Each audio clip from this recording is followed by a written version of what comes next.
Hi guys, welcome to Kapoor সংসার। চলো আজকে চলে এলাম বেথা শাক সম্বন্ধে কিছু আলোচনা করব। এটা কোথায় পাওয়া যায়, কোন কোন জায়গায় পাওয়া যায় সে সম্বন্ধে কিছু আইডিয়া দেওয়ার জন্য, আর এটার গুণগান কি আছে সেটাও কিছুটা বলবো, আর রেসিপিও কি করব সেটাও তোমাদেরকে দেখাবো। তাই সম্পূর্ণ ভিডিওটা দেখো।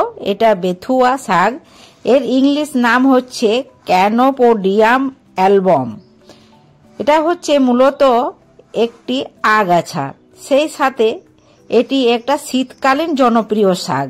গ্রাম বাংলায় এটি প্রচুর পরিমাণে পাওয়া যায়। পৃথিবীর অন্য দেশেও বেথুয়া পাওয়া যায়। ভারতীয় বাংলায় একে বেথো শাক বলা হয়। অন্যান্য স্থানীয় নাম বাইথা শাক, বেথে শাক, ভাইতা শাক, ভেতে শাক ইত্যাদি। বেথুয়া শাক বেনিফিটস: অযত্নে মাঠে ঘাটে বেড়ে ওঠা এই শাক ডায়াবেটিসের জম, সঠিকভাবে খেলে ওজনও কমবে তরতর করে। ফাইবার সমৃদ্ধ এই শাকে ক্যালোরির পরিমাণ অনেক কম থাকে। এই কারণে বেথুয়া শাক খেলে পেট অনেকক্ষণ ভরা থাকে এবং বাড়তি ক্যালোরি জমার ভয় থাকে না। এই বেথুয়া শাক বা বেথো শাক আলাদাভাবে চাষ করতে হয় না। গ্রাম বাংলায় মাঠে ঘাটে, পুকুর পাড়ে কিংবা জমিতে অযত্নেই গজিয়ে ওঠে। মূলত শীতকালে এই শাক বেশি ভালো পাওয়া যায়, তবে আজকালকার সারা বছরেই প্রায় বাজারে দেখা যায়। তবে আমরা যখন ছোট ছিলাম তখন দেখেছি বুট গাছের সঙ্গে এইগুলো খুব ভালোভাবে বেথুয়া শাক হয়, আলুর মধ্যে হয়। আলু শাক চাষ করে যখন, তারপর তোমার বিলাতি চাষ করে, তার মধ্যে এই শাকগুলো খুব গজে ওঠে। কোষ্ঠকাঠিন্যের সমস্যায় যারা ভুগছেন, বিশেষত শীতকাল হলে এই সমস্যা আরও বেড়ে যায়, তাদের জন্য এই শাক দারুণ উপকারী। কারণ এই শাক কোষ্ঠকাঠিন্য দূর করে আর হজমের সমস্যায় দারুণ কাজ করে।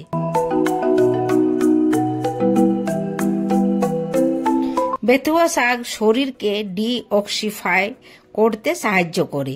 এর মধ্যে থাকা বিভিন্ন উপকারী উপাদান রক্ত বিশুদ্ধকরণের কাজ করে, যে কারণে শরীরে তো সুস্থ থাকে, সেই সঙ্গে পরিষ্কার এবং উজ্জ্বল ত্বক পাওয়া যায়।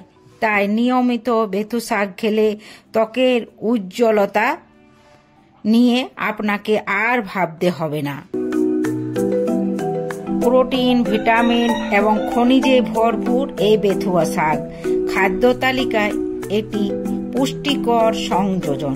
বিশেষ করে যদি আপনার চুল পড়ার সমস্যা থাকে, তাহলে নিয়মিত বেথু শাক খেলে চুল পড়ার সমস্যা খুব সহজেই দূর হয়। এটি চুল শুধু মজবুতই করে না, সেই সঙ্গে ঝলমলে এবং প্রাণবন্ত করে তোলে। চলো এবারে কিভাবে রান্না করবে বা কিভাবে এটা বানাবে তার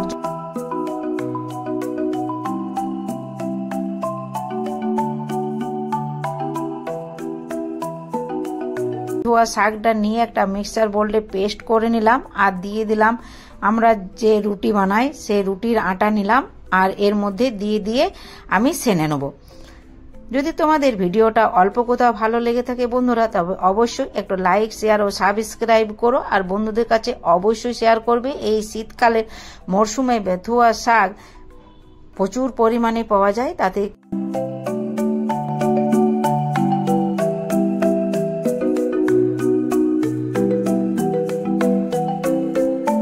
সানা হয়ে গেছে, আবার ঢাকা দিয়ে রেখে দিচ্ছি প্রায় 10 মিনিটের মতো।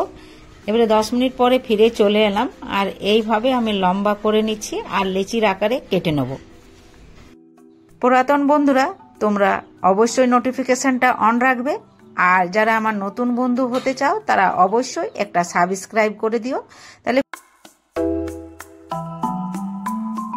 এবারে একটা লেচি নিয়ে আমি গোল আকারে বেলে নেব।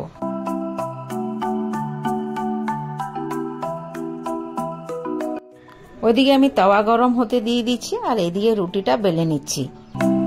তাওয়াটা প্রায় গরম হয়ে এসেছে, এবারে দিয়ে দিচ্ছি রুটিটা। এবারে রুটিটা এক পিঠটা সেকা হয়ে গেছে, আরেক পিঠটা উল্টে দিচ্ছি। রুটিটাকে আমি তাওয়ার মধ্যেই ফুলিয়ে নিচ্ছি, এইভাবে করে নিতে হবে। চলো আরেকটা দেখিয়ে দিচ্ছি পরোটা কিভাবে বানাবে। এই বেথুয়া শাকের পরোটা দেখো কি সুন্দর সবুজ সবুজ রং লাগছে। রুটিটা বেলে নিয়েছিলাম আর সামান্য তেল দিয়ে দিয়েছি। তেল দিয়ে সব দিকটা আমি প্রেস দিয়ে দেখো কিভাবে ভাঁজ করছি। এটা চৌকোনা পরোটা হবে আর এইভাবে বানিয়ে নিতে হবে। তোমাদের যদি ভিডিওটা অল্প কোথাও ভালো লেগে থাকে তাহলে অবশ্যই একটা লাইক, শেয়ার ও সাবস্ক্রাইব করো।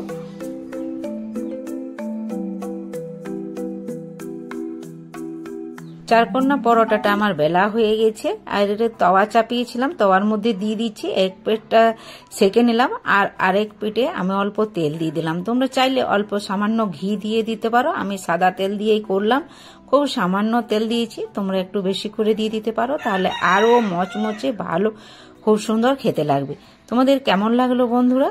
তোমাদের অবশ্যই ভালো লেগেছে, আর ভালো লাগলে অবশ্যই একটা কমেন্ট করবে। তোমরা ভালো থেকো, সুস্থ থেকো।